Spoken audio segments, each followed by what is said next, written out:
Press meet ఒక 10 నిమిషాల తర్వాత మన అతిథులు వినోద్ కుమార్ సార్ గారు మాట్లాడవలసిపోతున్నాను. ప్రెస్ మీట్ అనంతరం ఆ ప్రెస్ వాళ్ళు వచ్చారు. మీరు వస్తే కనుక ముందుకు వస్తే కనుక ఇక్కడ వ్యవస్థాపక అధ్యక్షులు గారు సాంతర్ గారు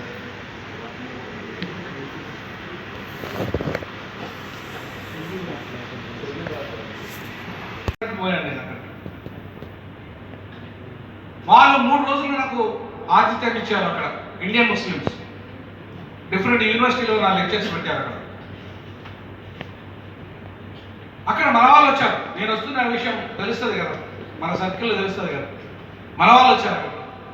వచ్చి నన్ను అడిగారు, అన్నా మీరు మన వాడై ఉండి ఈ ముస్లిమ్సే మమ్మల్ని అంటరాలుగా చూస్తున్నారు, వీళ్ళ కార్ డ్రైవర్గా మేము పనిచేస్తున్నాం, వీళ్ళ పాయకాన్ని అడుగుతున్నాం, కానీ మాకు ఛాయ్ బయట ఇచ్చి గేట్ బయట మాకు ఛాయ్ ఇస్తున్నారు, మాకు అన్నము గేట్ బయట కూర్చొని పెడుతున్నారు.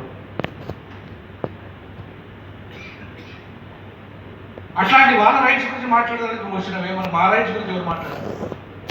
మా గురించి ఎవరు మాట్లాడాలి అన్నా? నువ్వు మావాడిపై ఉండి ఎవరు మా గురించి ఎవరు మాట్లాడాలి? మేము కేథలిక్ చర్చికి పోతే అక్కడ కేథలిక్ చర్చి ఉంటే అక్కడికి పోతే కూడా మనలో రానివ్వరు. మా అమ్మమ్మల ఊర్లో నా చిన్నతనంలో జ్ఞాపకం ఉంది, నాకు ఇప్పటికీ జ్ఞాపకం ఉంది. రెడ్లు మెయిన్ స్ట్రీమ్లో కూర్చుంటే మన దళితులు అక్కడెక్కడో కూర్చోవాలి, మన వాళ్ళు ఎక్కడో కూర్చోవాలి. ఒకవేళ మన వాళ్ళు పొరపాటున ఇక్కడ రెడ్లు కూర్చుని ఇక్కడికి వస్తే తలలు వలగొడతారు. రెడ్లు మన వాళ్ళు తన్నుతారు. అంత కుల వివక్షత లేదన్నాడు ఎవడు? చర్చిలో కుల వివక్షత లేదన్నాడు ఎవడు? నేను డైరెక్ట్గా ఎవరికైనా చెప్పాల్సుకునే సందర్భంగా వైఎంసీఏ సాక్షిగా, సికింద్రాబాద్ వైఎంసీఏ సాక్షిగా చెప్తున్నాను, ఈ దేశంలో ప్రతి మతంలో కులం ఉంది, కులము లేదనే వాడు ఎవరైనా సరే రారా నువ్వు ఇక్కడికి, చెప్తా నీకు. ఇదే ఊర్లలో, ఇదే తెలంగాణ గ్రామాలలో, ఇదే కేథలిక్ చర్చిలలో ఈ రెడ్లు మమ్మల్ని ఎక్కడైనా కూర్చొని ఇచ్చారా? ఇప్పటికీ కూర్చొని ఇస్తున్నారా? కనీసం ఒక బ్రాహ్మణ క్రైస్తవుడు ఒక దళిత క్రైస్తవ పిల్లల్ని పెళ్లి చేసుకుంటాడా? కనీసం చివరికి మాదిగం చేసుకుంటాడా? క్రైస్తవుడు అయినా కూడా అంటే కులం ఉన్నట్టే లేనట్ట. మరి కులం ఉన్నప్పుడు కులము ఉన్నదని చెప్పి జాన్ పాల్ పోపు చాలా స్పష్టంగా ఒక డాక్యుమెంట్ రిలీజ్ చేశాడు. కేథలిక్లో ఒక మిషన్ ఏర్పాటు చేశాడు వాళ్ళు సపరేట్గా. కుల వివక్షత ప్రపంచవ్యాప్తంగా ఉన్నది అని అంగీకరించింది పోప్, వాళ్ళ కార్డినల్, వాళ్ళంతా కూడా. అంటే జాన్ పాల్ కంటే గొప్పలా వీళ్ళు ఇక్కడ ఉన్న వాళ్ళు ఎవడైనా? కుల వివక్షత లేదు మీకు అంటే ఇవాళ జడ్జిని అడుగుతున్నా, నేను ఒక లా ప్రొఫెసర్ అడుగుతున్నా, మొన్న ఇచ్చిన జడ్జిని అడుగుతున్నా, డైరెక్టర్ అడుగుతున్నా, నాకేం భయం లేదు, ఏ జడ్జికి భయం లేదు నాకు. కాదు, కేజీ బాలకృష్ణ గారు జడ్జిమెంట్ ఆనంద్ కేసులో జడ్జిమెంట్ ఇచ్చాడు కదా, ఎవరి చేతుల్లో ఉంటుంది? అగ్రవర్ణాల చేతుల్లోనే ఉంటే నీకు రాజ్యం వస్తుందా? నీ రాజ్యం ఏసఐ రాజ్యం నిర్మాణం జరుగుతుందా? మరి ఎట్లాంటప్పుడు దళిత మంది ఏం చేయాలి?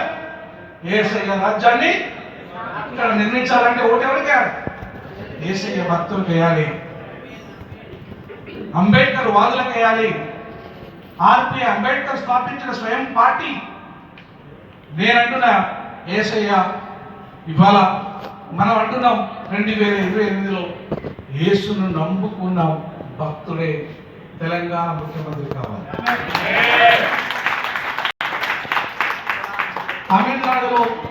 తమిళనాడులో ఏసయ్యను నమ్మిన జోసెఫ్ వచ్చాడు, ఒక అద్భుతం జరిగింది.